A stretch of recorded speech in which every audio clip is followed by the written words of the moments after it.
Hi guys. So we are sitting in the car, but it's not running. I was gonna talk today on the YouTube about the YouTube. I feel like I sound like my grandmother when I'm like, I'm gonna be on the YouTube today. Anyway, I was gonna talk about social anxiety today on YouTube, and I decided to do it out here in the car, change the scenery, but also because I'm actually on the way to do some things. Excuse me, looking crazy there. I was on the way to run some errands and meet some people, including some strangers, and get some things done today and do some business things. And social anxiety is one of the most responded to episodes that I've had on the podcast. So I feel like there is a need to talk about it. There is a want to resolve those issues. So for me, I want to talk a little bit about, and I have talked before about how I used to be super scared to go to weddings or any kind of public things. Rooms full of people that I didn't know terrified me to the extent that I would miss out on job interviews because I just couldn't make myself go in the building. Or, you know, I hurt friends' feelings because I didn't go to baby showers or weddings because I was just too scared to go. And I would get really scared. I would have that knot, that pit in my stomach. Like, I cannot do this. They're going to judge me. I'm not going to know what to say. I'm going to just be all sweaty and awkward and weird. And they're going to think I'm weird. And I know that feels, you guys. I know what that feels like. I have been like that most of my life, up until pretty recently. And some of the things that I've come to realize, and this is going to sound cheesy, and it's really, honestly, I think what I tell you is going to sound too easy. You're going to feel like that can't be it because it's too easy. It sounds too simple. But I don't have the social anxiety stuff, I won't say anymore, but as bad. I went on my very first all-girls vacation last week, and these are not girls that I've grown up with or went to high school with, except one of them I did go to high school, but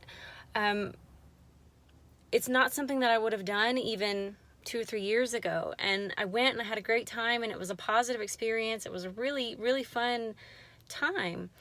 And the change in me, the difference between the person that wouldn't go to things, that couldn't, I felt like I physically could not go, and the person who's willing now to show up for things, is really just a change in perspective. And it came from a lot of reading and a lot of talking and seeking out even some spiritual truths. And I found that in talking with other people, everybody gets nervous about these things. Some of the greatest performers out there, Mark Anthony, who I love very much, gets sick and nauseous before a performance to the point that sometimes he throws up. And he's been asked about it before, and he said, honestly, if I ever get to where I don't have that feeling before I go on stage, I'm going to quit. Because the nervousness, that feeling a lot of times comes from caring. We care that we're going to do a good job or represent ourselves well, or that people are going to like us or want to be around us. You know, and it's a pressure that we put on ourselves. A lot of times I don't think it's something that other people put on us at all. And so I had a change in perspective. I literally started telling myself it doesn't matter. I started affirming for myself instead of giving that to somebody else and saying, well, what if they think I'm ugly? What if they think I'm stupid? What if they think I'm weird? I started affirming for myself and saying, you're beautiful though, and you're brilliant, and you have things to say, and you tell great jokes. And if they think all of those negative things about you, who cares? Who gives a shit, really? When are you going to see them again? What effect is that going to have on your life?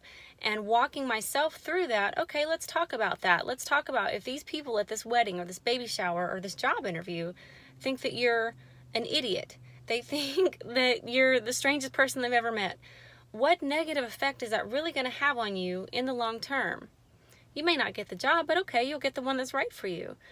You may not have them as friends, you know, you may never invite those people over for dinner, and you may not get invited to theirs. Okay, that doesn't physically hurt me. It doesn't spiritually hurt me. It doesn't hurt my feelings, really. I'm not going to lose sleep over it. And I began to see that myself not as less than other people. I began to try to, and it was work. I had to work to see myself as on the same level as other people, as being someone who has something to offer, as somebody who is intelligent and articulate and did I mention funny? Because I'm really freaking funny.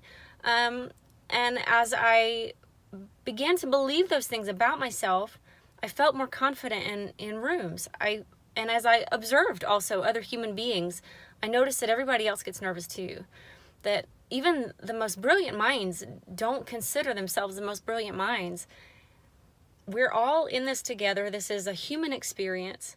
And social anxiety, I think a lot of times just comes from feeling like you're not the right person for the job. There's somebody who's better than you, and nobody's better than you. We are all human. Sir Richard Branson, if you're watching this, I love you.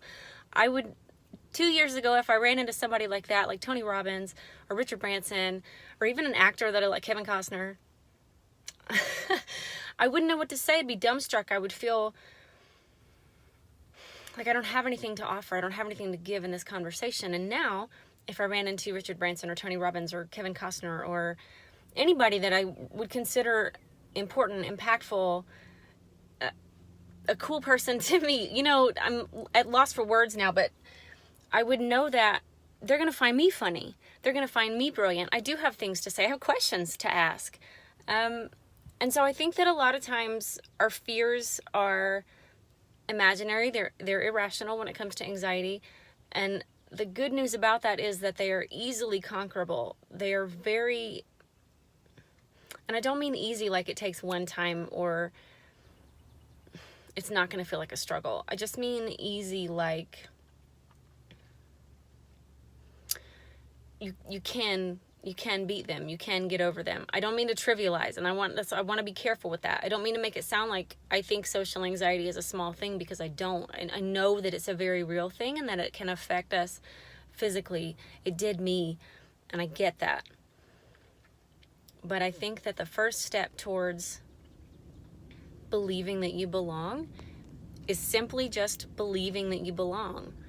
Telling yourself, reminding yourself, really, because you are extraordinary and you have gifts and talents and ideas that nobody else has. You have something to offer in this space. And I began to read books. Also, Tony Robbins is a great motivator, and he has said several times in books and speeches, you don't ever want to be the smartest person in the room. If you're the smartest person in a room, you need a new room. Because if you're in a room with people who are, none of them are smarter than you, then you can't learn anything. So if you know in your gut, and that's part of your nerves, is that you're going into, like I did at the conference in Chicago, a room full of doctors and brilliant minds, yeah, that can make you nervous. But it's also really exciting because you're going to go and learn things from them and acquire knowledge and grow and become an even better version of yourself. So social anxiety is a real thing, and I get it. And I am going to podcast on it in depth in a couple of days. But I want to encourage you that I know that a lot of times it comes from this lack of self-confidence, this lack of believing in yourself, this low self-esteem space. And you've got to get out of that, and you can get out of that. And one of the easiest ways that I know is to affirm for yourself what you know about yourself to be true. You are brilliant. You are kind. You are funny. You are generous. You are beautiful. You are capable. So try that today. If you have an issue with social anxiety and meeting people in public places or being in public places makes you nervous, ask yourself why, and then remind yourself what is true about you. I love you. Live in courage. Bye-bye.